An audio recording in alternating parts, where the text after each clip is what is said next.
هلا يا هلا يا هلا يا هلا يا هلا يا هلا يا هلا يا هلا يا هلا يا هلا يا هلا يا هلا حن قلبي على جمعة الخير هلا حن قلبي على جمعة الخير هلا يا هلا ويا هلا ويا هلا ويا هلا يا هلا ويا هلا ويا هلا ويا هلا حن قلبي على جمعة الخير هلا حن قلبي على جمعة الخير هلا بالحب اجتمعنا وربنا يحييكم بالحب اجتمعنا وربنا يحييكم بالحب اجتمعنا وربنا يحييكم بالحب اجتمعنا وربنا يحييكم مرحبا ويا هلا فيكم انتم منا واحنا فيكم بالمحبة نحييكم يا هلا ويا هلا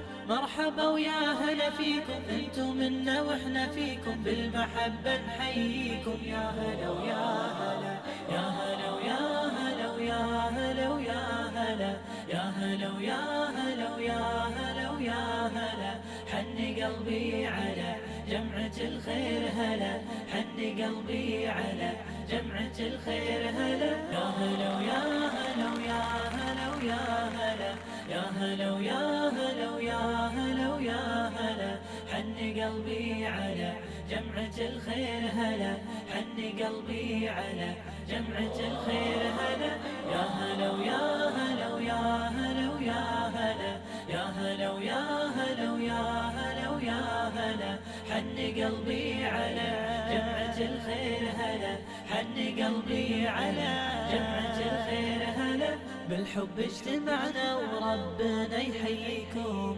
بالحب اجتمعنا وربنا يحييكم بالحب اجتمعنا وربنا يحييكم بالحب اجتمعنا وربنا يحييكم مرحبا ويا هلا فيكم انتم منا واحنا فيكم بالمحبة نحييكم يا هلا ويا هلا مرحبا ويا هلا فيكم انتم منا واحنا فيكم بالمحبة نحييكم يا هلا ويا هلا يا هلا ويا هلا ويا هلا ويا هلا يا هلا ويا هلا ويا هلا ويا هلا حن قلبي على جمعة الخير هلا حن قلبي على جمعة الخير هلا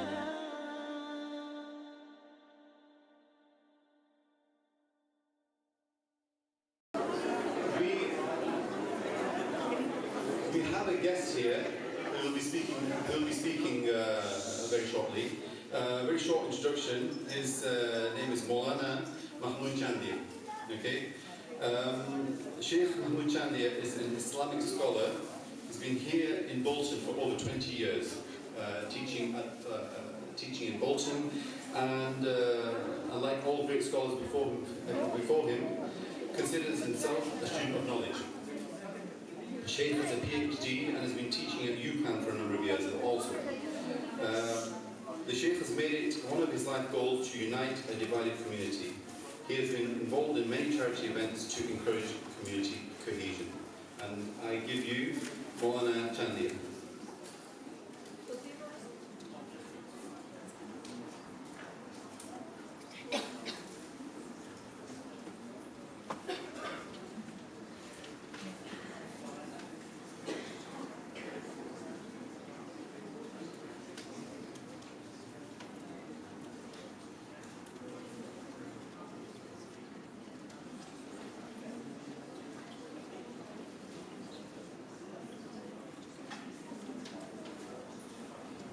Bismillahirrahmanirrahim, in the name of our Creator, the most compassionate, the most merciful. Salutations and blessings be upon all prophets, from Prophet Adam, peace be upon him, to the final messenger, Muhammad, peace be upon him. First and foremost, allow me to extend my personal warm greetings to you and welcome to this evening today. Please let it be an informal occasion. Please feel comfortable. This is a masjid, a place of prayer, which normally attracts a sense of decorum. However, we are here to learn from each other, and most our guests will be common Boltonians. And I gather, judging by the smiles on your faces, most of you are Liverpool fans. Obviously some not. Congratulations to you, young man. Today's evening is normally an annual event at the Zakaria Jami Masjid. This is the oldest mosque that is normally translated in the English medium of Bolton. And it's seen 5 or 6 decades of progress. What we have in front of us is the culmination of community efforts from 6 decades. And I guess these kinds of events perhaps should have happened a long time ago, ever since the early Muslim community decided to make home in the UK. The Muslim community has grown. I'll give you a basic sociological profile. It's grown, evolved, perhaps I'd like to say matured as well, over the last 5 to 6 decades. And one of the painstaking lessons it has had to come to terms with is perhaps how it has failed in its early days to outreach to other communities. I could make perhaps a strong case for presenting some mitigating circumstances. Normally, migrant communities, once they go through their cycle of migration, emigration, settlement, family repatriation, and then look towards the future. And that is where normally British history indicates, whether it's the Catholic migrant cycle, whether it's the Jewish migration cycle, and after this, the South Asian or the Muslim diaspora settling in the UK. The cycle of events indicates that there comes a point in the cycle of migration where a community does decide to reach out. These sensations and realizations were perhaps became more sharp and more acute ever since 9/11. That there was a strong need felt that people need to understand the essence of Islam, need to understand what the contribution is of the Muslim community to the wider UK society, and what are the core lessons that we have that join us, provide a sense of cohesion, commonality, despite our diversity. So these notions, but I would like to talk about what is Ramadan? Why does it matter? Why is it the case that more than 1 billion people across the globe choose a month of the year to fast? What is the rationale behind this? What are the logistics if you're going to work, if you're going to school, and nowadays if you're going to school and having exams? How does that impact your fast? Are there any dispensations? Are there any exemptions? And obviously I will open myself up to any Q&As that you may have. I don't promise to have all the answers, but we're happy to learn from each other. And like any good lecturer, I think the concentration span is about 20 minutes. So I will try to close off whatever I have to say. Even if I don't, I will try and cut short in about 20 odd minutes, so that you all have plenty of time for any Q&A. And I would keep it free. Please do not hesitate to ask any questions you have. Just do not ask my age. If you feel there is something that's caught your eye in the news, in the papers, if you're listening to Radio 4 or Radio 5 or whatever, this is your opportunity. Please do ask whatever issue that you may have. I must confess, I went to one of these events in Preston about 2 weeks ago, and I made the same announcement. And they asked me to speak for a little while, which I did, and they said, could you please stay behind for 10 minutes question and analysis? So I said, okay, I need to get back to Bolton before sunset, but 10 minutes is fine, let's go. So that 10 minutes turned to 1.25 hours, and sunset was in Preston. Well, luckily I'm in Bolton this time, so if you're happy, go for it. Let me perhaps explain you a broader picture here first. Let's perhaps get the broader understanding of Islam here. There are 3 ways we can look at Islam, and all are interconnected. There is Islam, the religion, the beliefs, the creeds, the dogmas that are within the hearts and minds of the Muslim community. And those beliefs identify the Muslim internally. This is what is referred to in Islam, Iman. And a lot of the terminology, phraseologies that I will be using, I will offer a translation, but these are anglicized words now. They have been absorbed within the English language, entered into the Oxford Dictionary. Iman basically is belief. So there is a set of beliefs. And those beliefs are non-negotiables. For example, belief in the absolute monotheism of the Creator. Absolute monotheism. Absolute source of knowledge is the Creator. Hence, Islam has no issues that there being commonalities within Judeo-Christian Islamic teachings, because the source of that knowledge is one. Hence, you cannot be a Muslim unless you wholeheartedly accept the belief that there was a cycle of prophets that was sent at different times into the world to communicate the divine message. So one area is beliefs. Belief in the Creator, belief in angels, because in Islam, just because you cannot see something does not necessitate you do not believe in it. So belief in the angels is very much underpinned by that concept.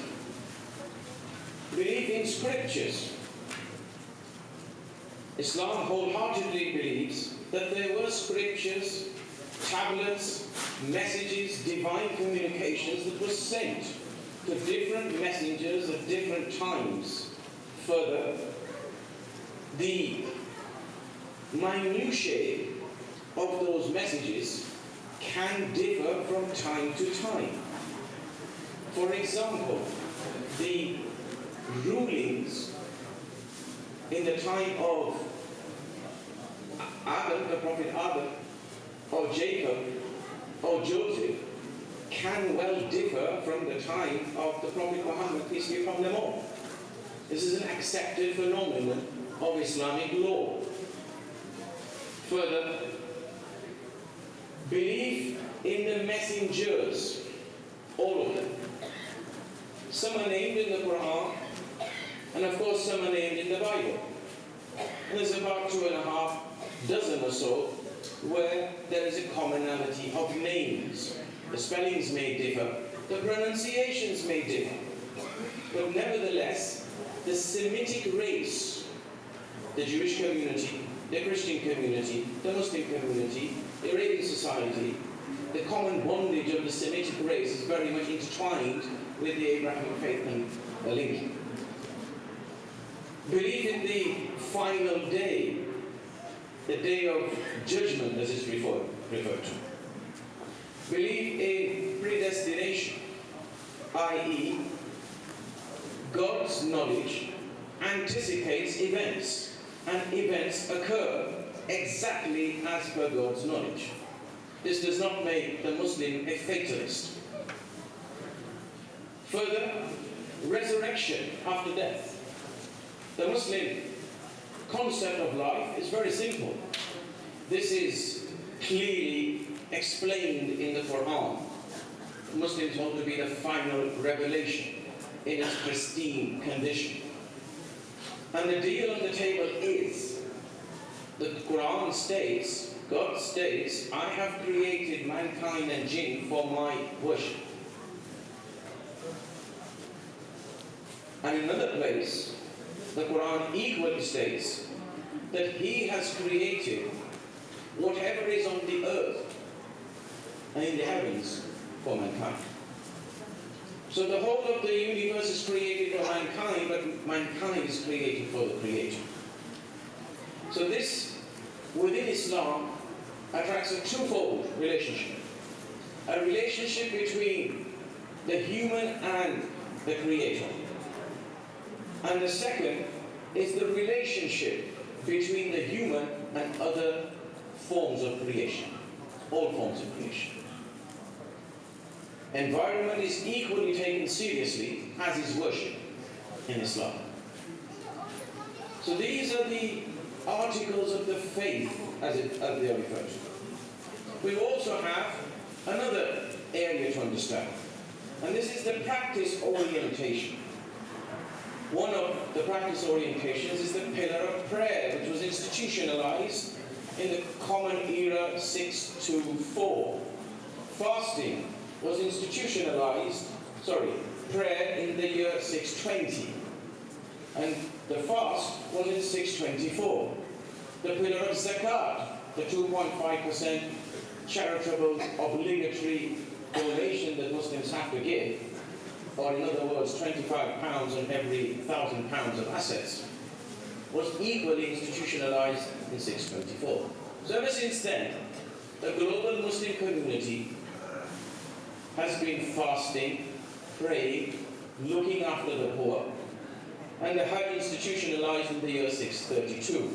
So the early part of the 7th century is what we may call, in academic terms, the formative stage of development of Islam, where the practice orientation, the practice inspires the faith and nourishes it, consolidates it, makes it stronger, and the faith gives the encouragement, inspiration to do it. If you think about it, the Muslim community in the UK, by the way, has been fasting from about 3 a.m. to about, I think sunrise now today will probably be about 9:35. That's a long fast, folks. That's a long fast. If you're an astute Muslim, you would go down under and go and migrate for 1 month to Australia, because the fast there is about 10-12 hours. And if you're a jet setter, what you would not do is travel north to the northern hemisphere, to Sweden, Norway, and Finland, where the fast is, and Iceland, 22 hours. But people do it, and willingly do it. They do not do it as a ritualistic action. It's for the love of their Creator. That's why they do it. An abstention from food, drink, and intimacy. Because from an Islamic psychological perspective, these are the things that nourish the ego. Once this human being learns to suppress his ego, this will allow the soul to unite with its Creator. Elevate the sense of and realizations of and experiences of spirituality and the depth of that spirituality. So the fast during the day is preparing this human being for what he's going to be experiencing at night. So the nocturnal prayer, the final prayer, the 5th prayer, termed Isha. After this, the Muslim throughout the month of Ramadan will listen to a portion of the Quran. And that portion of the Quran, there will be many in the congregation upstairs who will not understand a single word of Arabic. The Quran is in Arabic. The prayers are recited in Arabic. And of course, those of you who are well educated with the Christian heritage will know the debates around the Bible being in Latin or other languages and the services of the church being transferred to other languages. But in Islam, the prayer, whether it's a silent prayer, which we've just had, or a prayer that is, recitation is allowed, it's in Arabic. And that Arabic has been preserved over time and space. And it's in the hearts of millions of people across the globe who've memorized the Quran. So the Quran is penetrating their hearts. The spirituality is being lifted. And the Imam would explain the key messages that are being heard every night. These are the special nocturnal prayers that are offered during the fast. But the preparation of it is during the day. So the fast is preparing this individual, because the Prophet of Islam, Prophet Muhammad, peace be upon him, taught the Muslim community that, for example, in the issue of marriage, that if you are unable to afford marriage, then perhaps you should fast, because the fast for you is a protector for your eyes, the lust, your desires, and it's a shield for you. So to protect yourself from falling into any shortcoming, the fast has a function. And I should also say that Islam does not have a PLC on fasting. It is not the pioneer of the fast. The Quran openly declares that the fast was prescribed upon communities before you. Whether those communities held on to the concept of fast that was communicated to their prophets or not is a matter of debate and discussion. But the fast in Islam is clearly identified from daybreak to sunset, non-negotiable. The dispensations come during pregnancy, ill health, travelers, terminally ill patients, and even then, for a lot of those categories, the fast needs to be made up. But people do not want, if you go across Bolton, even small kids will be fasting. This is the culture in the house. And because people sense the spirituality during fast. When I went to Preston, after the Q&A, a few of the guests came to me. And some were Christians, some were Jews, some were atheists. They didn't really believe in anything.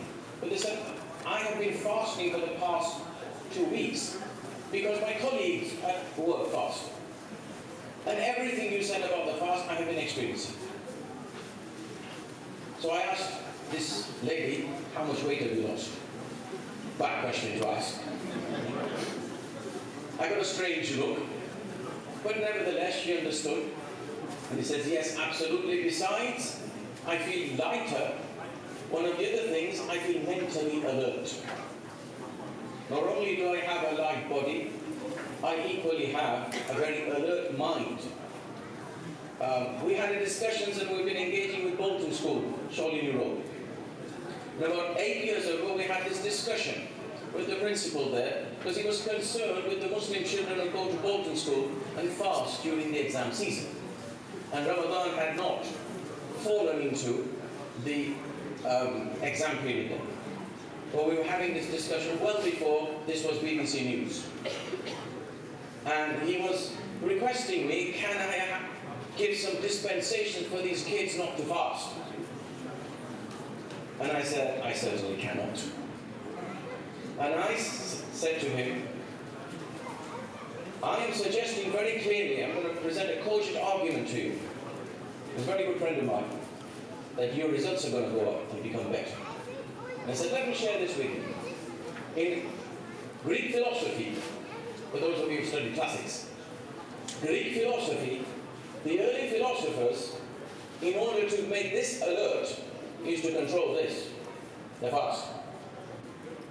I'm not suggesting this is some special diet which I'm going to patent, but this is what they did. So a lot of the communities feel the medicinal benefits, the physical benefits, the spiritual benefits, the unity, the sense of unity within the community. So there is the practice orientation, and there is the belief system. But there is a deeper level of understanding here as well. And that is the level of conviction within the devotional activities.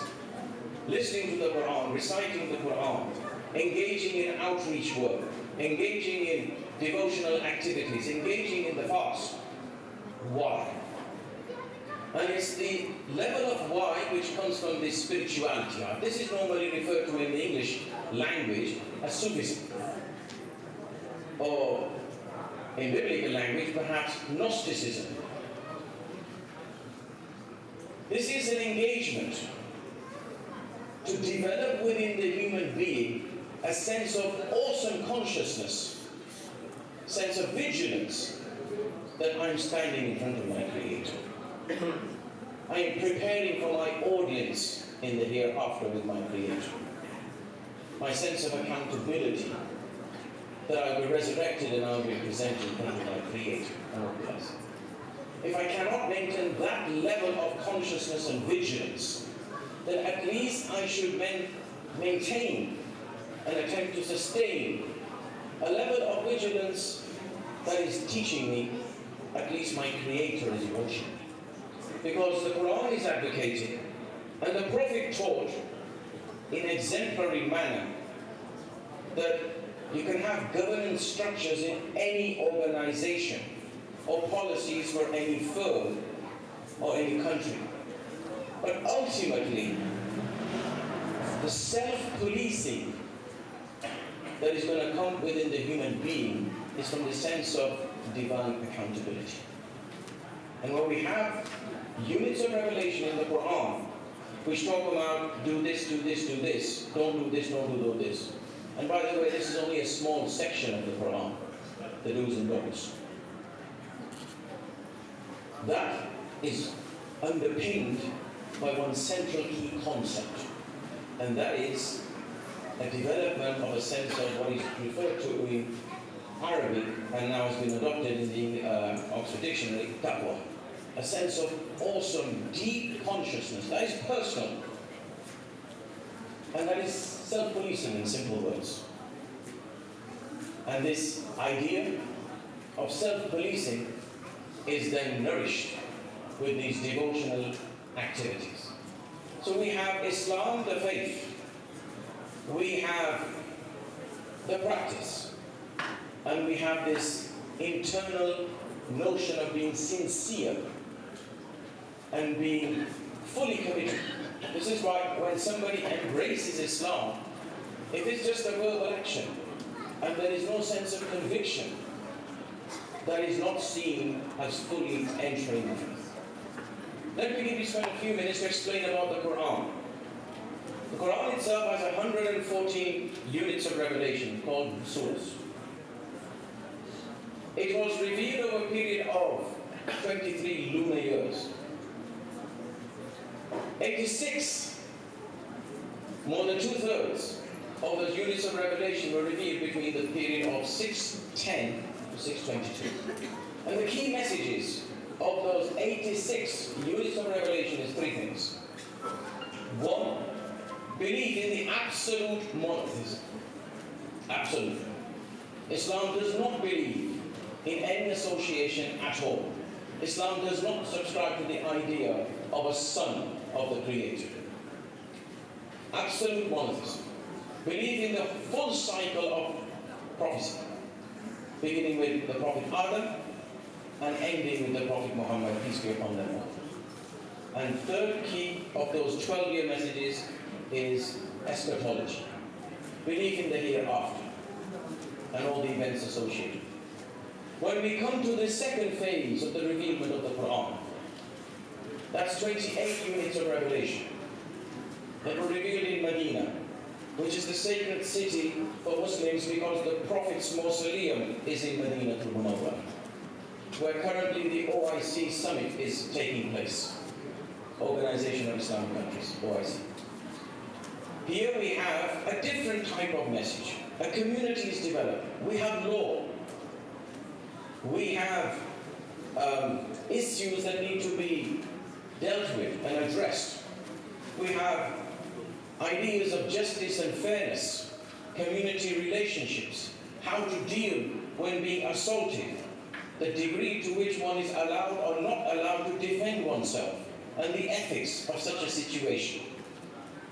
And the Quran is teaching the Muslims, and the Quran is addressing the whole of mankind. It has a second person tone to it, as though it's speaking to you directly, the individual, speaking to mankind, speaking to the Muslim community. One, believe in the oneness of the Creator, so the doctrine of unity, and the idea of servitude to the oneness of the Creator. Two, believing in the messengers and the final message. And three, serving mankind. 3/4 of any Islamic law manual is dealing with human relationships, human transactions. 1/4 deals with devotional practice. So there is an absolute necessity not just to get the 1/4 right of devotional activities, which are normally referred to as the 5 pillars, but equally the other 3/4, and which is most of human life, human engagement. So upon that point, I'm going to close my talk. I sense people looking at their watches and each other, which is a good sign for a lecturer that we need to build another exercise in here. So I declare the floor open. If anybody has a question, I'll be happy to attempt to answer it. And the way it works, by the way, in my class, 1 minute please. If you don't ask a question, then I ask. Okay? So we have some time, and then our arrival in the upper hall is anticipated sometime in the next 15-20 minutes. Is that correct? Yeah. Right. Please. Do you want to get a roaming mic for the lady so everybody can hear the question? I'm quite loud. I'll try and be loud. Sorry, I'm Sue. Could I ask you, please, you referred to it somewhat.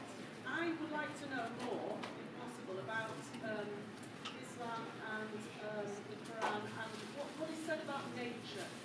What is said about respect for the land, the sea, the sky, the things that are with us every day, about how as human beings we are supposed to interact and perhaps protect. What does Islam say about nature? Thank you so much. Very good question, a very tropical question, should I say. Any form... Yes. We don't have a roaming money? Yeah, I'm happy to do that, but do we have a roaming money at the same time? Okay, fair enough. Right. The question is, I'm sure you've all heard it. No? Okay, fair enough. My duties have been increased. What is the Quran's message for treatment of nature? And the young lady, sorry, I don't know, Sue, you said Sue, referred to nature and identified nature as stars, the heavens, the ground, trees, etc. And to some extent, you are right, I did allude to it. The Quran is very specific. Any form of creation deserves respect, with no judgment. So for the human, wastage of food, wastage of water. So the Prophet, peace be upon him, practice, and I don't know if you were taken to the ablution area, and whether there were those brown small pots there, because it indicates that vessel, which is normally available quite a few places, was the amount of water that the Prophet used to perform ablution. Not just because it was the Arabian Peninsula and water was a scarcity, and the paucity of provision would impose a duty of this care. On the contrary. As forms of creation and something we use, we are accountable for it. Any water I waste, I'm accountable. This goes back to my sense of vigilance and consciousness about my Creator. How I am treating an animal. So there are specific guidelines of how the animal is treated. If it's being prepared for consumption, how it should be treated. If there is an animal that is being used as a guide dog for example, or a guard dog, for example, or a hunting dog, for an example. There are guidelines on how to use these. If animals are being nurtured for different purposes, or even for consumption, or even if it's being used, whether it's a horse or a mule or whatever, to loading material on, it needs to be tended and cared for and shown love in a certain way. So any form of creation. So as I said earlier on, the deal on the table is for the Muslim to understand, for humanity to understand. I have created you. And I have created everything else for you. You've been created for me. Do not lose sight of that higher aim. And if one is not extending that respect and abusing consumption or usage, then that is sin. So there is a strong condemnation in Islam. And I have colleagues across the globe who I collaborate with on these issues of environment. So for the value of the tree and the gases we get, the value of the plant. In fact, the Quran speaks openly about the plant that you use it as an example to understand your own life.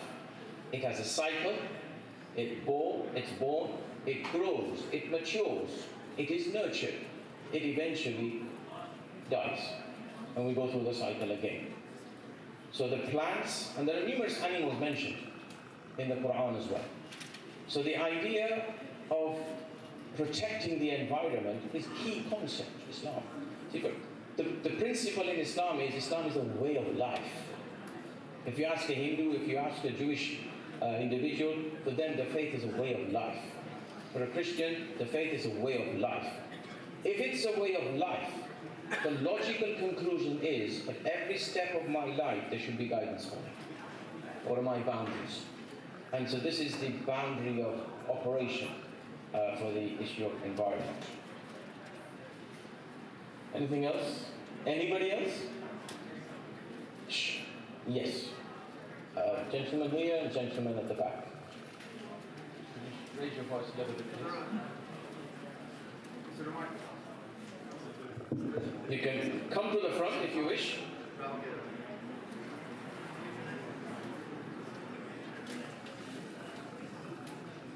What is yours? Hi everyone.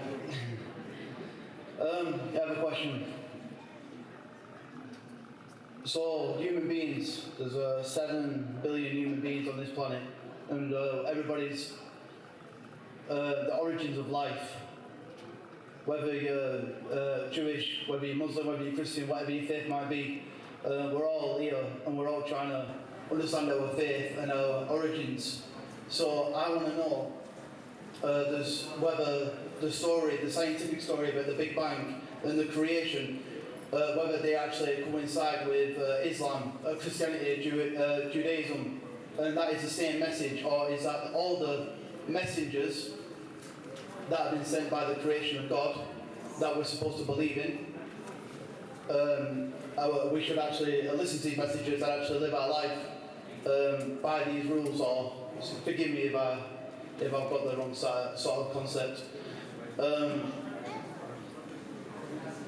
Do they work against each other, science and religion, or is the message the same? I hope that it's clear question for you. Okay, I hope you've all understood that question. The key question, the underpinning concept here, that different religions, Judaism, Christianity and Islam, have been challenged by throughout history, is this notion of, and particularly post-Reformation, this notion of the powers of human rationality and intellectualism against revelation. In Islam, it is not one against the other. In Islam, the human being is openly, the Quran is openly inviting the human being to interact, use rational faculties. But it also suggests that absolute knowledge is only with the divine, because the human intellect is prone to shortfalls. And there are deep philosophical discussions around this. And the Muslim scientists, theologians dealt with these issues a millennium ago, when it was heresy amongst other world faiths to deal with philosophy. So this idea of science, for Islam, there is no one the other. It complements. But science can say one thing one day and can say something else another day. You cited one example, our young brother cited one example of the Big Bang. Abrahamic faith, in light of revelation, and the Quran is clear on this, that it is God who created the earth. However, this idea of whether it's human evolution or whether it's Big Bang is entertained as an idea of human thinking, because it does not want to stagnate human thinking. It wants to encourage it, and the Quran is encouraging this. The Quran is also teaching the limitations of human intelligence. So, the early Muslim scientists, particularly Ghazali, who died in the year 505 of the Islamic era, or 1111 of the Common Era, and who was well revered and respected in Western academia as well, was one person who was able to bring together the scientific mind and the teachings of revelation. That the Big Bang theory, Islam does not subscribe how this earth just comes about in brilliant shape, and the universe is orbiting, all the planets are orbiting in a particular way, and the sun is rising in a particular cycle, and the moon is following a particular cycle. Islam doesn't subscribe, but only says there is somebody behind this, one supreme being. And it also informs us that before the end of time, the sun will rise from the west, one of the final signs of the approach of the final hour. Now, scientific explanation for this is the magnetic fields will switch. Therefore, this will happen. That there is no ill feeling towards Salah. It's embraced. There are loads of Muslim scientists across the globe who are fully embraced it. But the idea of science providing absolute knowledge on every occasion is not subscribed to. And the human being, the Quran has a verse in it which is referred to as the verse of light. And the Arabic is Nurun ala Nur, light upon light. I.e., this human mind is guided by revelation. So the human mind is complemented. And the human mind is called aql, by the way, in the Arabic language. And aql means to tie on the straight. Like we mean to tie a dog or a camel or a horse or whatever. So Islam fully embraces science, but does not always fully agree with it. But absolute knowledge is divine knowledge. Do we have any further questions? We're suggesting something. Oh, we have a time out, by the way. No Indian time? Oh, it's 1:15. There will be people about, if you have any burning questions, there's always somebody in the crowd who has a question but doesn't want to ask it in front of everybody. Okay, but there will be plenty of people milling about that you may ask about. And on this one occasion, I never got a question about women. Yes? And this is normally a favorite question. And I love answering that, but never mind, you deprived me on this occasion.